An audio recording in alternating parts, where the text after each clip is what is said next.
welcome back to True Grit and Grace. I'm Amberly Lago, and I have the legendary Dr. Greg Reid with us today. Thank you so much for being here. I want a candle just like that in my office so it'll smell nice and not like a guy's stinky feet. So I gotta get me one of them. Yes, you know what? It just makes me feel all warm and cozy and makes my tiny little office into a nice little workspace. So I do what I can. There you go. I think We'll call it the sanctuary.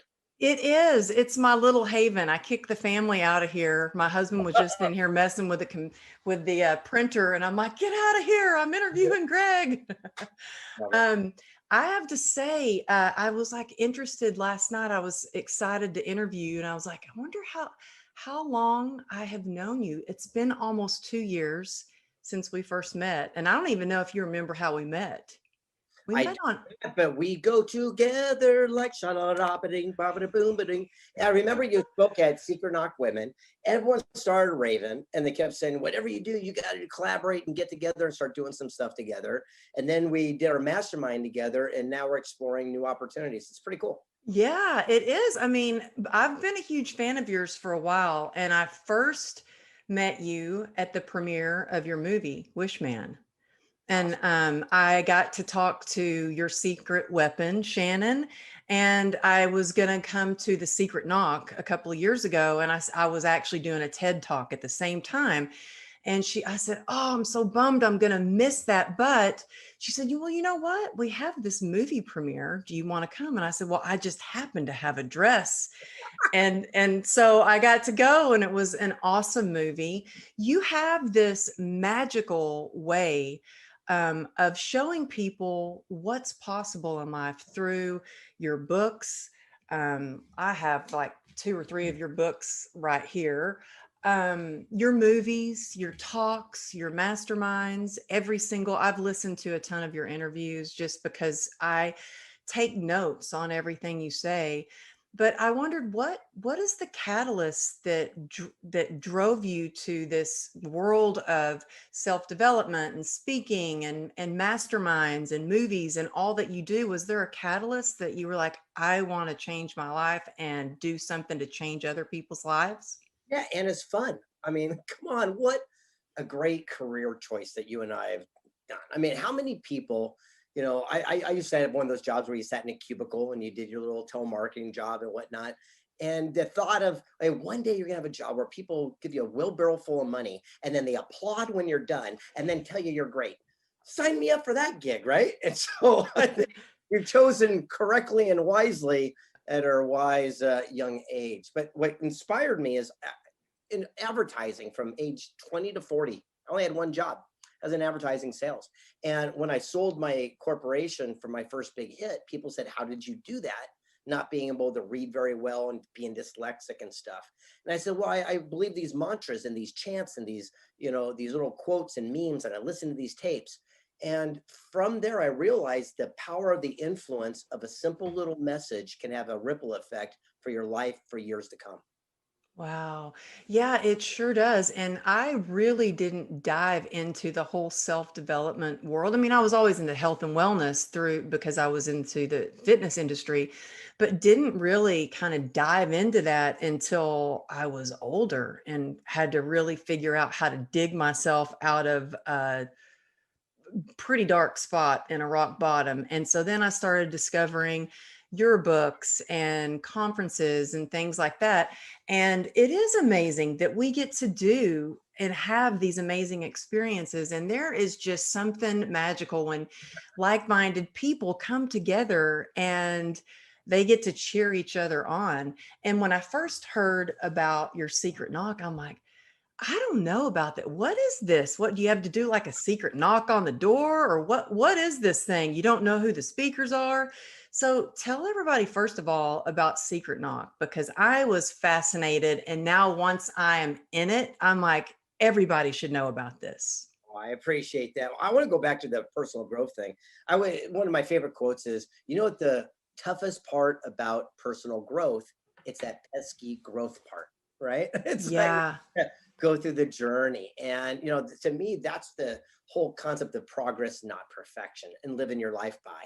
Look, one of the cool things about yourself and myself, and maybe even Bradley and some of the cool up and coming speakers of today, is rather than be that guru standing on a soapbox saying, you should do this, you should do this, we're saying, look, we're just living through it. We're just happen to be one step ahead of where you might be. Hey, by the way, don't step over here and come with me on this journey. And I think that's why Hmm. people are relating to the new age of a lot of the personal development leaders.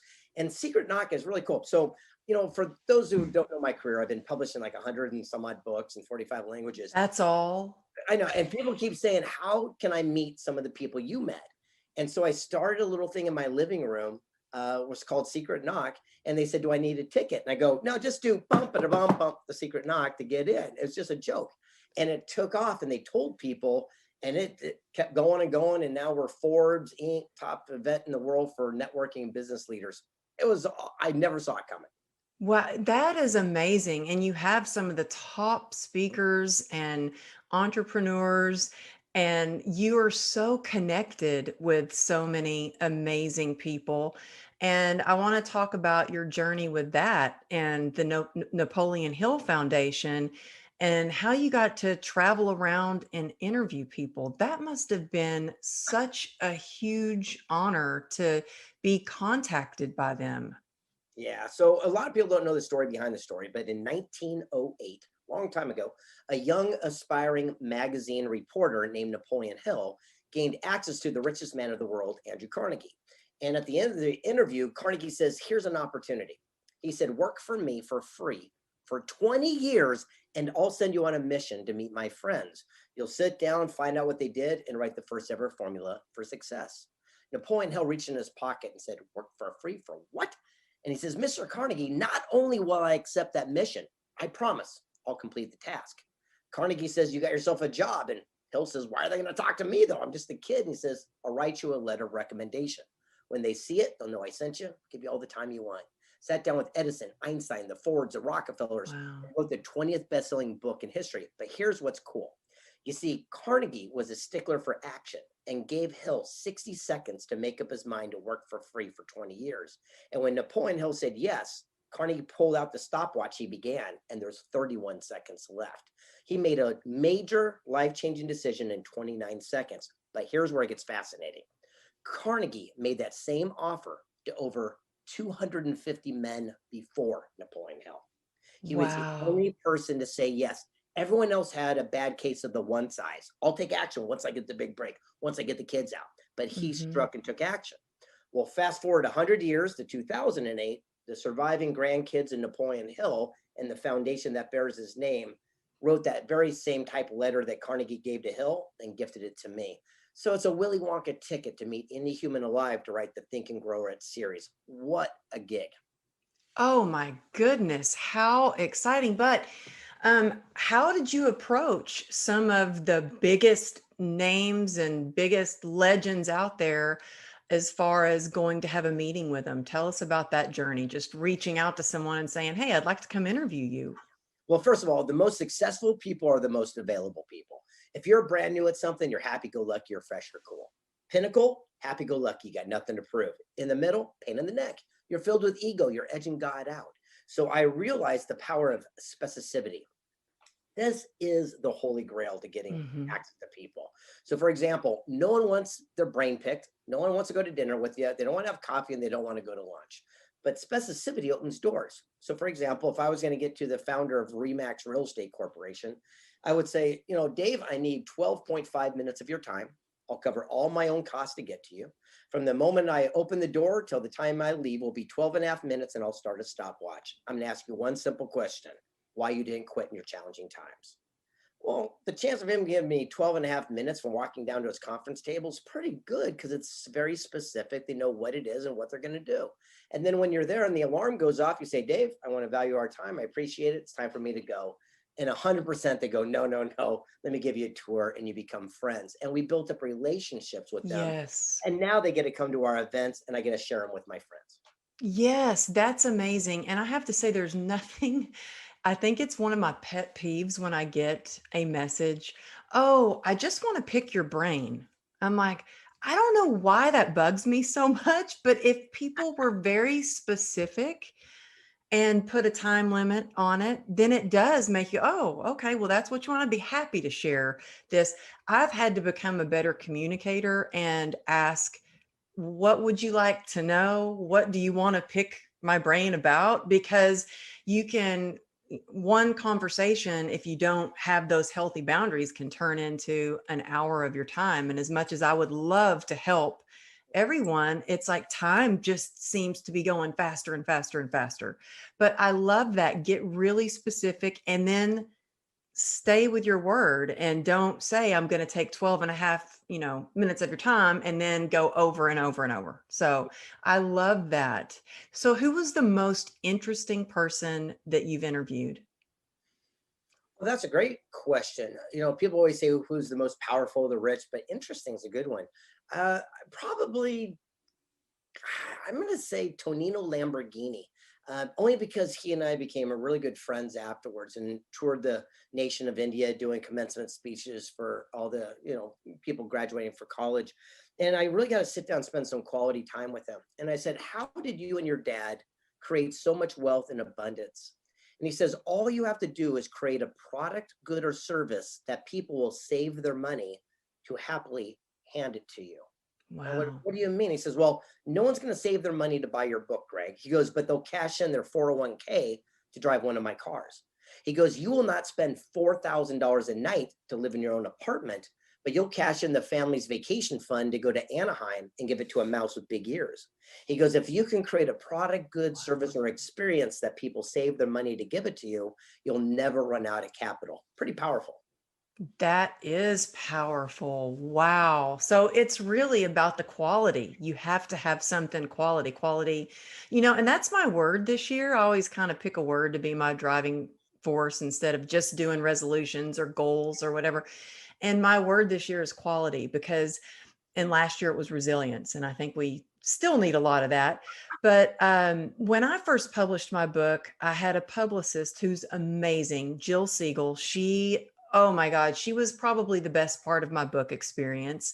But she had told me, Amberly, say yes to everything. I want you to say yes to every blog, yes to every interview, every appearance, yes to everything. I don't care if it's 4 o'clock, and I did do 4 o'clock in the morning interviews for the radio, back to back things, and it was great. But I got on this kind of hamster wheel of just saying yes, yes, yes, yes, yes. And one day I was like, oh my gosh, is this what I really want to do? Is this the best use of my time? And so I started thinking of, no, I need to make decisions based on the quality of my life and my goals. And is it moving the needle on my business? Is it, and so that's my word, is really quality, and coming up with quality presentations, and also a mastermind this year. And so I really wanted to be a part of a mastermind. And so it's crazy, I feel like when you manifest something, it's huge. When I say something like, I am searching for this, or I really want to do this, I don't know. It's powerful that you think that and you say it out loud, but then you have to take action. So I had just said that, like, out loud. This is the year I want to do a mastermind because I want to do my own mastermind and I want to have a good one to learn from. The next email I opened up was from Shannon. And who is, y'all, Shannon is Greg's secret weapon. She's become a good friend of mine. I love her. And it was about your mastermind. And I filled out the application really quick. I got a phone call like that, like right away, phone call. And she said, "Oh, I just got your application. You want to do the mastermind?" I said, "Yeah, I'm thinking about it." And I said, "Just tell me a little bit about what it is." And I signed up right away. And it's because I know everything that you do is quality. Now, I might not spend my money. I won't go buy a new handbag or a new pair of shoes for myself, but I'll dish out the money to be in your mastermind and be a part of your group. So you definitely, you have that. Everybody wants to be a part of like your group or your mastermind. And just because there's a lot of people that might not know what that is, can you explain the difference between like coaching, mentoring, mastermind, so people kind of understand what that is? Yeah, absolutely. And it's very interesting. A lot of people think that a coach and a mentor are the same thing. And my terminology is a little bit different. So a mentor is somebody who's like a sage wise person who guides you and gives you feedback and direction, but they don't charge you money. They're just the ones who give the input. And then you hire a coach to kick you in the backside to make sure you follow through and take action with those directives. So, for example, I believe we should have multiple mentors, multiple coaches in our life. For Hmm. example, I got a great tennis coach that teaches me a backhand, but I'm not going to ask them financial literacy, counsel. Hmm. And the same thing, I'm not going to talk to my accountant about my public speaking. So I find the people that are getting the results that we want, and then I ask those people for their input because there's a big difference between counsel and opinion. Mm. Opinions based on ignorance, lack of knowledge, or inexperience, or counsels based on wisdom, knowledge, mentorship, people have paved the way. If you go to a family friend and say, I'm going to write a book, they might try to talk you out of it to protect you because they know you're dyslexic and they've never written a best-selling book. But if I go to Mark Victor Hansen, who wrote Chicken Soup for the Soul, he's going to say, here's what you need to know and give you counsel. If we would spend our activities only seeking counsel and ignoring opinion, that's the day your life would change. And that's the power of a mastermind association. Surrounding yourself with people you have respect for, not people you have influence over. That's powerful. Yeah. And I made that mistake when I first wanted to write my book. And I would talk to my family, my husband, and out of him wanting to protect me, he's like, "You want to write a book? Okay." I didn't even own a computer or didn't own a desktop, laptop, nothing. I wrote my whole book by hand and then bought a laptop, took a class at Apple to learn how to use the laptop, and typed up the book. And so, and writing the book, I was like asking a few people. And I think that you have to be careful because in today's world, where we have this social media and so many people can look like the expert just because, they might be standing in front of a mansion or beside a Lamborghini or something. I got to jump into this thing because the difference is, and Napoleon Hill talked about this, put them on the spot, hold their feet to the fire. To me, if someone comes up and says, hey, I'm going to help you write a best-selling book, I'm going to say, awesome. If I go to Barnes and Noble, am I going to find your book on the shelf? And if they can't, then why would you give them money to teach you? If someone's Hmm. going to teach you to be public speaking, but they haven't spoken on the biggest stages in the world, why would you go ahead and do that? And it's our fault because we're not asking these questions. We're seeing the shiny objects, but not looking for the results we want. For example, someone can sit there and say, hey, I had $1 million, online internet launch, but they're not telling you that 50% of that went to all kinds of different, fees and things of this nature. And then they had a 25% cancellation rate. And then after that, they had this and this, and they ended up with this. It's still pretty cool that they did it, yet you're seeing the big number and not the reality number. So start asking these questions and proof of concept before you go and incorporate and hire them. Yes, that's so important. Whether you're hiring a coach, talk because I did that with speaking too. I remember, when somebody first said, "Oh, you should be a speaker." I'm like, "Really? What is that? How would I do it? I don't know." And then one of my clients said, "Well, I know this lady who teaches people how to be a speaker. She works with Paula Abdul and this and that." And um, so I hired her and she was great, but there were certain things that weren't a good fit. Like I remember she said, "Well, you need a suit. You need to buy a suit." And so when my very first speaking gig, I was speaking in front of lawyers, investors, realtors. And I was thinking, what the hell am I doing here? I'm like some fitness girl.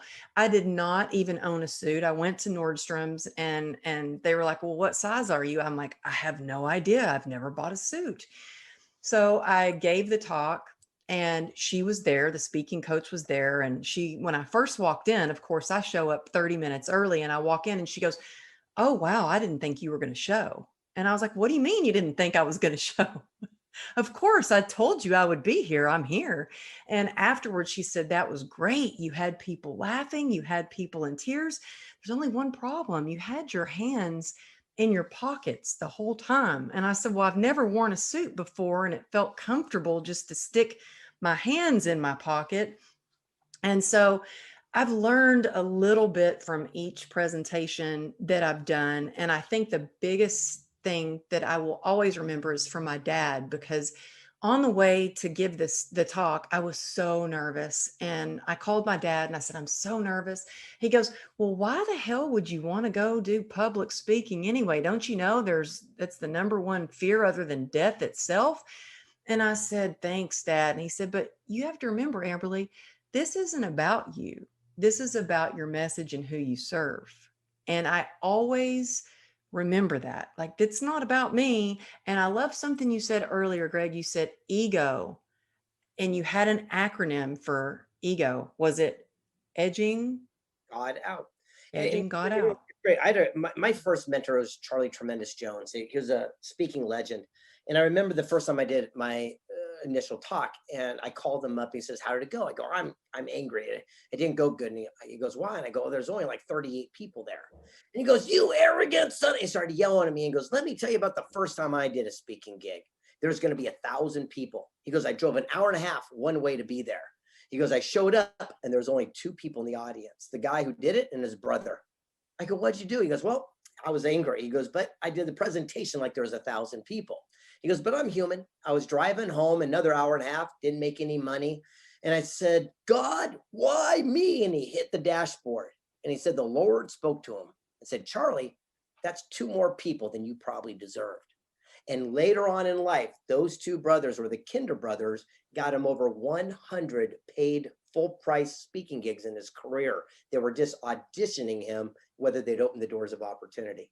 Isn't that interesting? Wow. Yes. And you know what? I think every experience, every opportunity leads you to where you're supposed to be. And you just never know what's going to happen. I mean, when I first started speaking, and this is a question I get a lot, is so many people want to be a speaker. And they say, well, I want to be a speaker. How do you get to that event? How did you get to do the TEDx stage? How did you get there? And I spoke for free for the first 3 or 4 years, maybe a little paid gig here or there, but I spoke for free to anybody who would have me, whether it was a coffee shop, a small women's networking group, the Chamber of Commerce, an AA meeting, a Betty Ford doctor's clinics, therapy places, anywhere that would have me. I'm like, yep, I'll be there. I'll be there. And so I think that it's easy sometimes to look on social media and see, oh, wow, they just booked that speaking gig, or look at that event and look at who they're speaking with. But the work that goes behind it, now I love the work that goes in it because I love what I get to do. But they don't see the behind the scenes of what it takes to get to that level. And when I watch you speak, I mean, Greg, I've watched your TEDx talk several times because you're such a good storyteller, and it's just so easy on the ears, and it's inspiring, and it's almost like you talk about mantras. It's that little thing you want in your head, and it just fills you with positivity. But when you first started speaking, were you always so good, and you make it look so I mean, it's like you get on stage and it looks effortless. Do you get nervous? And was it always that easy for you? Yeah, those are a few really good questions. So I'll start from the beginning. Yeah, I still get nervous. Number one, I think when we lose that edge, then we're not concerned if we're impacting people's lives. So I still get a little bit of butterflies, and then I use that as fuel to, like our buddy C Rock talks about, rocket fuel to go forward and give the very best that we can. I also understood I had a great mentors, though. Again, I surround yourself with people that are getting the results you want. When I wanted to be a best-selling author, when I went to the bookstore, I didn't go to the best written books. I didn't want to be a great writing author. I'm dyslexic. I went to the best selling section. I called those people and said, "How did you do it?" And I just took their words of wisdom, added my own spin to it, and here we are today. The same thing in speaking. And my mentors sat me down and just taught me the real way it works. And they said, don't focus on a 90-minute presentation, focus on 2.5 minutes at a time. And they call them songs. And he said, a song on the radio is 2.5 minutes. There's a beginning, a middle, a hook, a little story, a jingle, and an end. And he goes, if you can master that, where to pause every single breath, where to make sure you make that impact and hit that drum solo, he goes, all you focus is on that. And then you do another song afterwards and practice in that. Before you know it, you'll go on stage and you can do a set list of all the songs that you choose as best for that audience. So that's how I do my presentations today. I've probably got 100 different songs stored up that are mastered. So depending upon the venue, I can sit and make a little hit list and go out and give the best thing I got. Okay, y'all, that advice right there is brilliant. And I hope you're writing that down because I paid a lot of money to have a speaking coach give me something a little similar. And you just gave that away. Let me, let So me, let me share exactly how it looks because people are going, okay, that's a great story. Let's talk about a topic and we'll talk about resilience because you mentioned it earlier. So I'm going to now tell a story and you won't even see it come in. It'll sound normal. You're talking about that resilience. During the interviews when I was doing 3 Feet from Gold and I was doing a lot of the interviews for Think and Grow Rich, I had a chance to meet this guy, Steve Wozniak. The person who really made Apple computers was Steve Jobs. And I go, Woz, like, I got to know, how did you and Jobs create so much wealth and prosperity? How did you impact so many lives? And he goes, we embraced our lack. I go, what? He goes, we embraced our lack. Most people run from what they don't have. He goes, we ran toward it.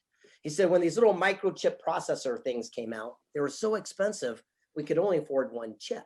He goes, Jobs sold his Volkswagen. He goes, I sold my calculator. We pooled our money to buy one of these little things.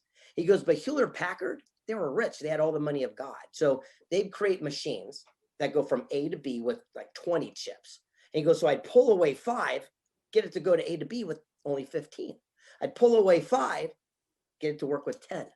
Eventually, we went from A to B using our one chip. He goes, we were not trying to be innovative. We were not trying to be cool. We could afford one chip. But wow. by embracing that as an opportunity, we found the shortest, cleanest path. And by doing that, we changed the way people do personal computing for the rest of the world, for the rest of their life. He says, where could you be right now in your own business? Everyone watching this right now, if you stop looking at something as your greatest challenge and obstacle, but it Mhm. might just be your greatest blessing and opportunity in disguise. Okay, so there you go. Yes. Right? Amazing. Yes. So there's a song, beginning, middle, end, boom, boom, you hit the top. Now, what happens on stage, I just take a little hit list and I tell those stories back to back to back. And what the main thing is, it's got to make it sound like it's the first time you're saying that presentation so the audience can feel it, embrace it, and see themselves there. Yeah, I love that. And as you were telling it, it really reminded me of what changed, which was a life changer for me, something I was running from and trying to get away from for a long time was I did not want to embrace the way I looked, all my scars and the what doctors call a disability. And I was trying to kind of get away from the fitness. And I'm like, but no, that's who I am. I'm the fitness girl with all the scars that overcame all the surgeries. And I want to show people that if I can get through hell and back and still be resilient, then they can too. I'm no different from anyone else. And so that's when I think my life started to change and I started to just focus. It was really what I was focusing on and keeping, focusing on the good. What could I still do? And then the good just kept getting better. But I love the stories that you tell. And I love that your book, which one, where'd it go? Where'd it go? Here, I have several of them here. 3 Feet from Gold. I love this because it's a story. Now, I'm not a good reader, so I also have it on Audible because I like to listen to books while I'm walking or working out. But I do like to highlight and underline, and so I've highlighted some things in here. But what I like is it's not like your traditional like self help where you should do this, but you learn through example. Like you just share these amazing stories through example. And, I thought about it when I was writing my book, and I thought, I'm not the self help expert. I just want to tell my story in a way that people can go, oh, if she learned that lesson, I don't have to get hit by a car. I can just do that. She taught me this lesson. You know what I mean? I love that. And one of the mentors that you and I have is a guy named Dave Corbin, and he's one of the greatest guys I have on my inside team. And he teaches the power of illumination. He said the old quote, "You accentuate the positive and eliminate the negative." He said, "No." He says, "Nowhere in PMA, positive mental attitude, does it say you avoid reality." He said, "Accentuate the positive and illuminate the negative. Put a spotlight on it." And I remember the first time I got one of my book reviews and someone didn't like it and gave a 1-star review and said, "It sucks." And I was so embarrassed. And I called him up and said, "What am I going to do? My family, friends, my fans are going to see it." He goes, "Craig, just illuminate." So I sent an email out to 35,000 people and said, "Hey, everyone, my book seems to be a success. A lot of folks like it. One guy says it sucks." I put the link out there. And guess what? It became a bestseller that day instantaneously. And all the people that liked the project jumped on that person. They ended up taking the negative review down. And the moral of the story is, by putting that illuminate, not being afraid to deal with your realities. On the other side, that's where freedom lies. That is awesome. I have a story about TikTok. So my daughter said I was too old for TikTok. So I was like, well, I'm definitely getting on TikTok then. And so I got on and I did like a video. It was the first time I put my tap shoes on since my motorcycle accident, put the camera up, did a little tap dance, and I'm in shorts and I'm doing this tap dance, and the video went viral because people are like, "Ooh, what is that? Oh, that's a leg. It's scarred up, and oh, she's dancing, and wow!" And it was like a little inspirational video. Well, everybody was like, "That's amazing! You can dance again after all those surgeries." And the one person was like, don't show me your leg again. I was eating and almost threw up." And so they have this thing on TikTok where you can actually take somebody's comment and Mhm. do like a video or post about it. So I was like, oh, well, I'm going to do a little post about this. And I highlighted this made me want to throw up. And I wasn't thinking that people were going to go to him and like give him a hard time. I just wanted to share that, like, don't let one person's opinion of what you should do, who, like you said, it's their opinion, they're not counsel, it's their opinion, take you down. That next video, right away, it got like 300 and something thousand views. I grew 7,500 followers from that one video. And so, yes, highlight, put a light on it, put a light on it. And I'm not saying, I wasn't trying to like, have people go and tell that guy that that wasn't a nice thing to do. I made it a video like, hey, sometimes people are going to say things that maybe aren't so nice, but you just keep shining your light. And people are like, yeah, we're going to shine our light. And so I think that's, And they jumped all over the other dude, and I get that. So what's really neat about some of these social media platforms is that you've got a new voice. I mean, nowadays you can just be eating a cheeseburger with that quote there, going like, "You better not look," right? Now, look, I know that we don't have a lot of more time, but I want to share the power of CPC, because you and I talked about this offline, and I want to share it with your tribe. Is that okay? yes, yes. So one of the greatest ahas, one of the greatest discoveries I ever had writing my books was a book called Wealth Made Easy. I interviewed people worth 100 million to $1 billion. And one person gave me the biggest aha.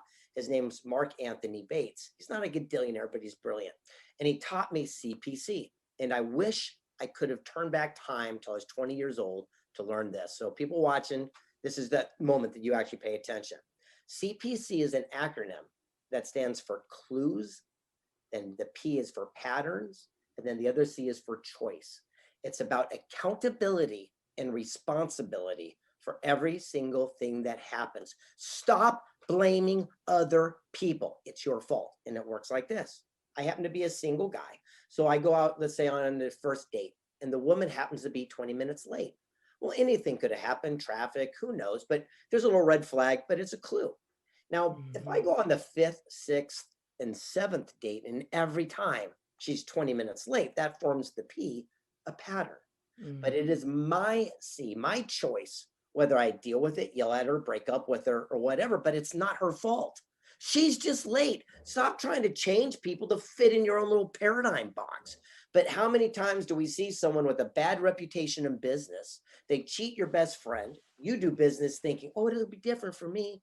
When things go wrong, you're mad at the person. You saw the clue, Mhm. you saw the pattern, you made the choice. It's like seeing a rattlesnake rattle, bite your kid's sister. You go to pet it, get bit, and you're mad at the snake. Mhm. Looking back, rarely are we angry of the relationships we entered that didn't go good or the business practices that failed. We're usually angry that we stayed in too long because we saw the clue, we saw the pattern, but we didn't get out or make that adjustment when we know we should have. You're describing my first marriage. Yes. Wow, that's powerful. Pay attention to those clues. I think it's really important to listen to your gut. Don't you think? Like, I know if I meet someone right away, I'm like, my gut says that's the right thing, that I need to do that. Like listening to your intuition, I can tell, yeah, this is where I need to be, or that's the right business for me, or whatever it is. And for you, you have like 6 or 7 businesses, don't you? I mean, I lose track. You have so many. Yeah, we have quite a few things going on at one time. But back to your thing about intuition or gut instinct, there's a quote that says, if you have to wonder if something's right or wrong, chances are it's wrong because you don't question the ones that are right. So the whole thing is, I usually do it my spidey senses on the wrong ones, and then I do my CPC, and I get to the end result really quick.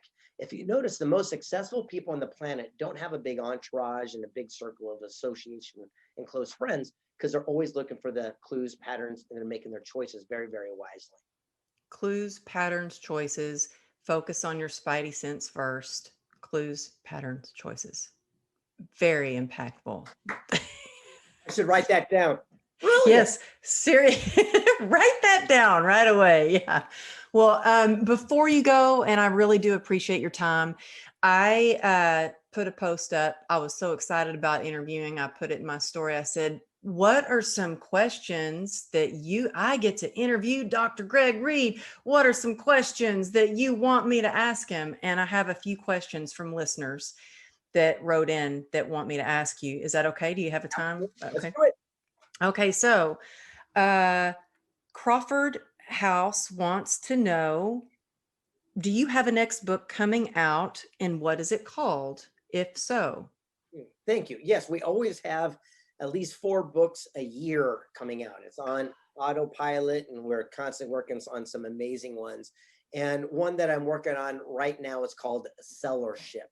And that I name just saw the video. it came from one of our mastermind members, Jen, mentioned it to one of my co-author, Ben Ward, and now we're coming out this thing called Sellership. And the whole idea is that so many people focus on sales books, but they don't focus on sales leadership books. For example, the number one top salesperson in any industry doesn't make them an automatic manager to run other salespeople. It's two different crafts. But Hmm. this book walks you through the exact program in a parable style, just like you said, with the little stories all the way through that guides somebody who teaches someone to rise to the levels that they're truly destined for. It's an amazing book. I'm excited about it.